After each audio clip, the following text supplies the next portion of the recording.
You ever see someone call the cops on themselves without even realizing it? Yeah, that happened.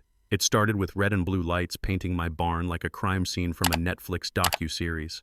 And no, I wasn't the one in cuffs. That honor belonged to my HOA president, a woman named Pamela Greenfield, who thought her little clipboard gave her the right to boss around anyone within earshot. What she didn't know was that the land she trespassed on was federally protected, home to endangered Spanish mustangs and a few secrets she'd wish she'd never uncovered.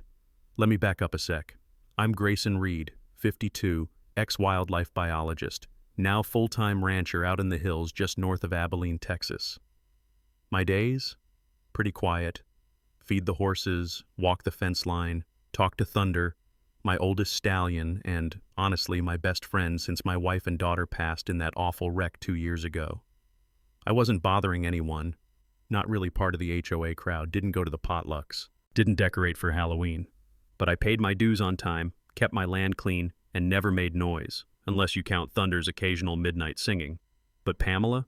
She didn't like people she couldn't control, especially not people who reminded her that her authority ended where my fence began. It all kicked off one October morning. I was in the paddock feeding Thunder, watching the fog roll off the hills, when I heard the click-clack of heels that did not belong on gravel. Pamela strutted around the corner like she owned the whole damn valley, wearing a black blazer sharp enough to cut glass and enough hairspray to choke a hummingbird. "Good morning, Mr. Reid," she said with that saccharine tone you use on toddlers and inmates. "We need to discuss a matter of non-compliance." I raised an eyebrow. Not that she noticed. She was already waving a piece of paper like it was the Ten Commandments. Claimed my barn's emergency alarm system violated new HOA noise ordinances. Said I had 72 hours to dismantle it or face $500 a day fines. Now this system? It's no ordinary alarm. It's linked to temperature monitors, feeding schedules, and emergency wildlife alerts, designed to protect the horses, especially the foals and those who'd been rescued from abusive ranches.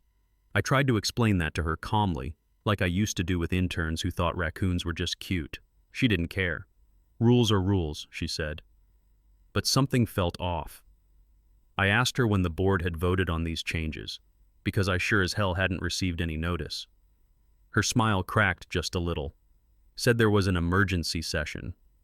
That's funny. Emergency sessions still require 48-hour notice under our bylaws. She stammered. I pulled out my phone, checked my email. Last HOA message was about the annual chili cook-off, 3 months ago. That's when Hank Bell, my neighbor, wandered over. Retired cop, calm as a Sunday sunrise, always listening before he talks. Pamela instantly tried to downplay it, said it was just routine HOA business. But Hank just looked at me and said, "You got cameras on the barn, right?" That's when I knew. That night, around 2 a.m., the motion sensors tripped. My phone buzzed. I pulled up the live feed. There she was, Pamela Greenfield, crouched in front of my barn like she was cracking a safe. Designer outfit, bolt cutters in hand, fumbling with the keypad like it owed her money. Thunder was already agitated, snorting loud enough to wake the coyotes. Then she slipped inside. What she didn't see was the extra infrared cam above the door Hank helped me install, or the fact that every move she made was being uploaded in real time to a cloud server connected to the U.S. Fish and Wildlife Service. See, this wasn't just my barn, it was a registered habitat zone for endangered mustangs, part of a federal pilot program. And Pamela, she was about to set off alarms way above her HOA pay grade. When she started messing with the control panel, Thunder reared up so violently I thought he'd break the stall door. She panicked, dropped something, a small metallic object that clinked across the floor. Later turned out to be a USB drive. Then, the federal alarm went off. Not a siren, not a beep. It was this deep, low-frequency hum that triggered a full lockdown. Lights flaring, surveillance kicked into overdrive, and within minutes, federal GPS signals were pinged. By sunrise, the sheriff had arrived, then federal agents, then the FBI. Pamela. She tried to play the victim, said she was trying to protect the community, claimed I was running some sort of illicit operation in my barn, called it suspicious, even threw in the words chemical fumes and strange late-night activity. But Hank?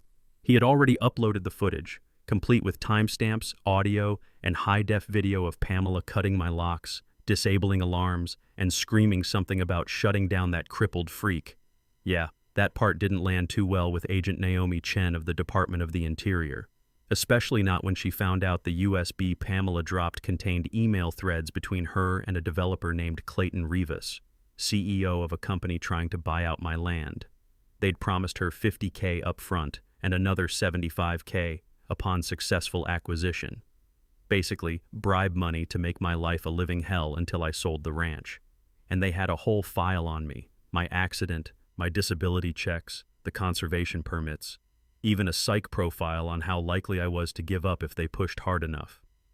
What Pamela didn't realize was that she had stepped onto federal land. She thought she was winning an HOA pissing match, but she was breaking multiple federal laws. Then came the best part. She held a press conference the next morning. Yep, actually doubled down, claimed the government was conspiring with me to turn neighborhoods into wildlife prisons, said property values were under attack by radical animal rights agents and eco-freaks like me. She really said that. Into a microphone, on camera. But guess who else showed up? Agent Chen, holding an iPad playing the entire break-in, complete with Pamela's voice shrieking, "No one's gonna care if I cut a few wires." You could hear the air get sucked out of that crowd. Her supporters, who'd shown up waving signs like "Justice for Homeowners," suddenly started backing away like they smelled smoke. When she saw the video, her whole face collapsed, like she realized, in that exact second, that her little suburban revolution had turned into a federal crime scene. Pamela was arrested right there, lipstick smudged, hair full of hay, screaming something about special government horses, like she thought that would help her case. But it didn't end there. See, Agent Chen and the FBI opened up a full investigation into Sunridge Estates HOA and Sunset Development Corp. Turned out Pamela had embezzled HOA funds, faked board meetings, and targeted 4 other conservation-linked properties in a coordinated harassment scheme. The story exploded online. Hank's livestream went viral, 2.3 million views in less than a day. People across the country saw what happens when a petty tyrant picks the wrong fight. But here's the twist. A year later, during our sanctuary's anniversary celebration, Pamela showed up, not in heels, not in a blazer, in overalls, holding a rake, volunteering under court-ordered supervision as part of her sentence. You know what? She mucked stalls, cleaned troughs, didn't say a word for the first month. But one day she paused at Thunder's pen, looked him in the eye, and said, "I didn't know. I didn't want to know." I don't know if she changed. Maybe, maybe not. But sometimes the people who cause the most damage are the ones carrying the deepest pain. And sometimes, justice doesn't look like jail time. Sometimes it looks like a woman who tried to destroy something beautiful, now helping preserve it, one hoofprint at a time. So here's the question. Do you think Pamela deserved a second chance? Or should people like her never be allowed near power again?